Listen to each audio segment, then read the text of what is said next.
सभी लोगों को प्रभु यीशु मसीह की मीठी मधुर नाम में एक बार फिर से जय मसीह की।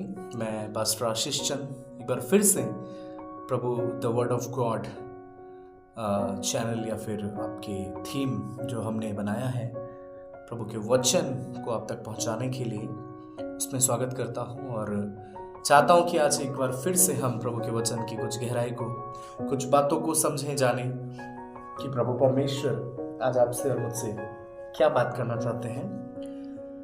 मेरे प्रियो, आज हम बात करेंगे मन के विषय में। मन, जब हम मन की बात करते हैं तो सीधा जो है हमारे जीवन में, हमारे दिमाग में, हमारे मस्तिष्क में एक ही बात चलती है, वो है संसार या वो है पाप। पर आज मैं आपके साथ एक बात को करना चाहता हूं। कुछ बातें, कुछ ऐसी चीजें जिसे बदलकर आप और मैं अपनी आशीषों को प्राप्त कर सकते हैं। हो सकता है आप एक विश्वासी हो सकता है आप एक चर्च में जाने वाले लोग हो सकता है आप दुआ प्रार्थना करने वाले लोग हो। फिर भी सवाल यह है कि काम क्यों नहीं बन रहा? सवाल यह है कि इतना दुख क्यों? सवाल यह है कि आशीषें कहां है? आज मैं आपके साथ उसी विषय पर एक बात करना चाहता हूं, वो है मन। नीति वचन की किताब उसका 4 अध्याय उसका 23 वचन जब आप पढ़ेंगे तो वहां पर कुछ राजा सुलेमान अपने वचन में लिखते हैं। हम पढ़ लेंगे नीति वचन 4 का 23 वचन, और यहां पर लिखा है, सबसे अधिक अपने मन की रक्षा कर, क्योंकि जीवन का मूल स्रोत वही है। Hallelujah, praise the Lord. मैं फिर से आपके सामने बताना चाहता हूं, आई रिमेंबर, आई रिपीट, मन की बात आते ही दिमाग जो है वो तुरंत इशारा करता है पापी, संसार और बहुत सारी चीजों को लेकर हम इसी में फंस जाते हैं। पर अभी मैंने आपको बताया, हो सकता है आप एक विश्वासी हो सकता है आप चर्च जाने वाले हो। फिर कहां बात अटकी है? फिर कहां प्रॉब्लम है? फिर क्यों नहीं आशीष आ रही? आज मैं आपके साथ एक बात करना चाहता हूं। आपका मन, 2 चीजें इसमें काम करती हैं। एक है नेगेटिव थॉट, एक है पॉजिटिव थॉट। हो सकता है आप एक विश्वासी हैं, लेकिन आपकी जिंदगी हमेशा पुराने समय में बीती हुई घटनाओं को याद करके हमेशा गलत सोचता है। हो सकता है विश्वासी, मैं बार बार इस बात को बोलूंगा, चढ़ जाने वाले, लेकिन दिमाग जब भी आपका सोचता है तो सिर्फ एक ही बात सोचता है, बहुत बुरा हुआ मेरे साथ, उसने मेरे साथ धोखा किया, उसने सबके सामने मेरी बेइज्जती की, उसने सबके सामने मुझे जलील किया, उसने मेरा नुकसान किया, उसने मेरे को ये किया, उसने मेरे साथ वो किया, उसने मुझे वैसा जवाब दिया, उसने मुझे वैसा जवाब दिया। आप जब भी अपनी आंखें बंद करते हैं, आप केवल फेलियर को याद करते हैं।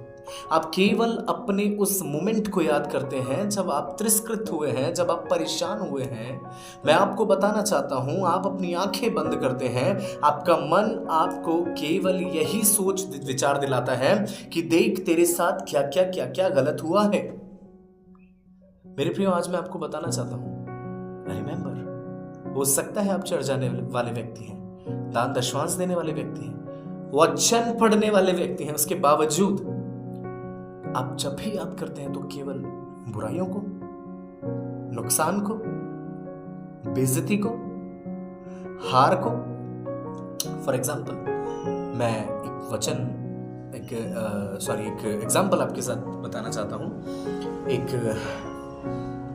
पिताजी थे और एक अपने बेटे के साथ वो फुटबॉल या वॉलीबॉल खेल रहे थे, और अचानक से बेटे ने जिंदगी में पहली बार, इससे पहले भी उन्होंने अपने साथ बेटे के साथ वॉलीबॉल खेला, लेकिन पहली बार बेटे ने उनको हरा दिया।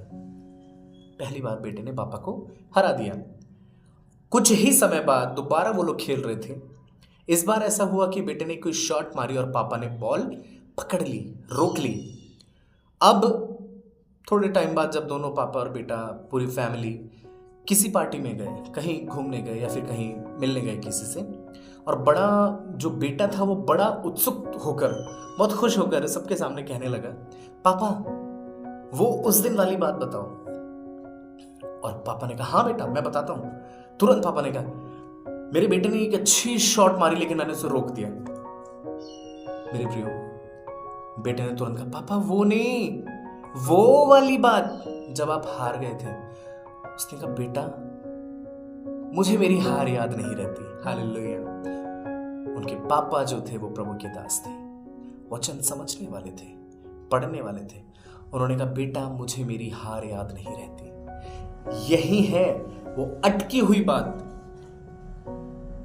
बहुत सुंदर जवाब दिया पिताजी ने कि बेटा मुझे मेरी हार याद नहीं रहती। पढ़ लीजिए क्या लिखा है, भजन संहिता की किताब उसका 77 अध्याय 77 उसका वर्स 11, 77 का 11। यहां पर लिखा है, मैं यहोवा के कामों की चर्चा करूंगा, निश्चय मैं तेरे प्राचीन काल के अद्भुत कामों का स्मरण करूंगा। यही तो बात अटकी है।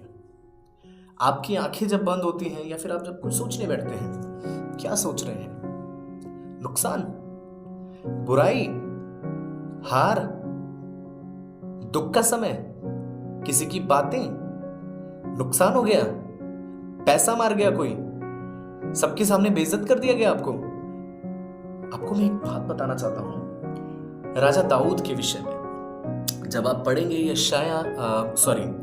पहला शमूएल की किताब उसका 17 अध्याय उसका 31 वचन से जब आप आगे पढ़ेंगे, अभी हम पढ़ नहीं रहे लेकिन मैं आपको बता रहा हूं, वहां पर आप पढ़ लीजिएगा अपने अपने घर में। तो वहां पर लिखा है,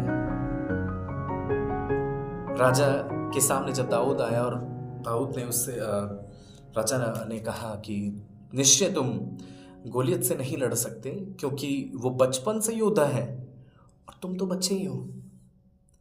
राजा दाऊद ने एक जवाब दिया, किसी का मन उसके कारण कच्चा ना हो, किसी का मन उसके कारण कच्चा ना हो। आगे जब आप पढ़ेंगे वहां लिखा है, मेरे परमेश्वर ने मुझे पहले भी शेर और भालू पर विजय दिलाई है। Hallelujah, praise the Lord. मैं क्या कहना चाहता हूं आपसे, आपको पता है इससे पहले और भी कुछ हुआ है। समझिए, इससे पहले और भी कुछ हुआ है।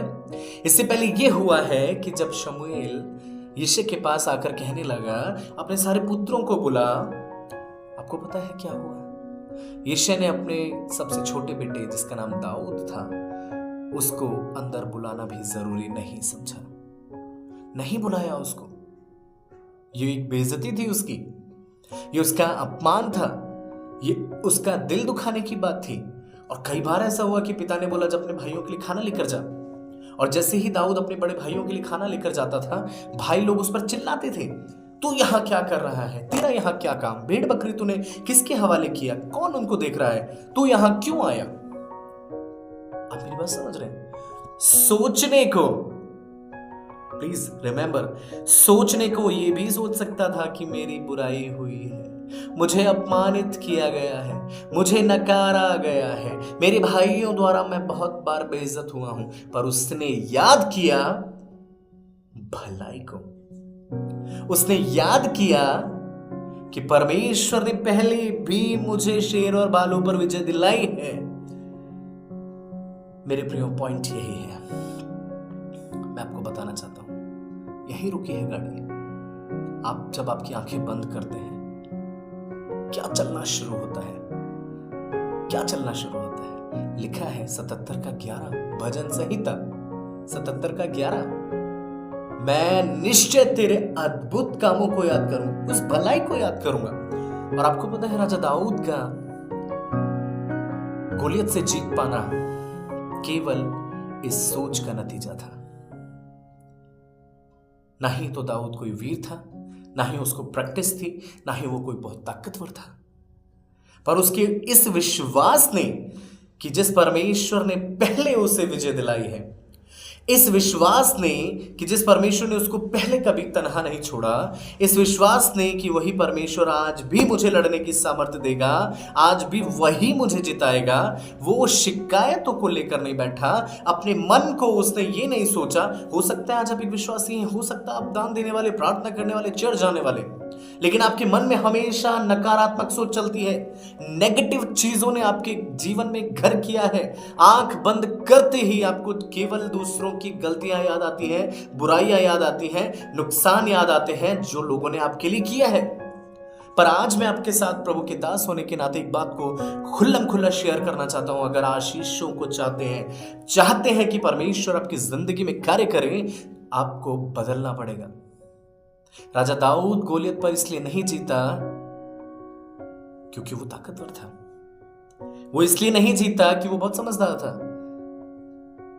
पर वो जीता इसलिए क्योंकि उसने पुराने समय में, आपके जीवन में आप याद कीजिए, बहुत कुछ याद कीजिए, वो समय याद कीजिए जब प्रभु ने आपके बच्चे को बचाया, वो समय याद कीजिए जब प्रभु ने आपको मृत्यु के मुंह से बचाया, वो समय याद कीजिए जब आपका बच्चा 10th क्लास में फर्स्ट आया है, वो समय याद कीजिए जब आप बहुत बहुत बहुत बिल्कुल मृत्युमय स्थिति में थे। परमेश्वर ने आपको उठाकर आज फिर से खड़ा किया है, जिंदा रखा है, संभाला है। मेरे प्रियो, क्यों हमें केवल बुराई ही याद आती है? क्यों हमें केवल लोगों की वो बातें ही याद आती? परमेश्वर की विश्वास या परमेश्वर की वो भलाइयां जो उसने हमारे लिए किया, वो कहां है? वो क्यों नहीं याद आती हमें? कब करेंगे? आई होप, मैं उम्मीद करता हूं कि आप मेरी बात को समझ रहे हैं। आज प्रभु का वचन आपसे एक बात कहना चाहता है।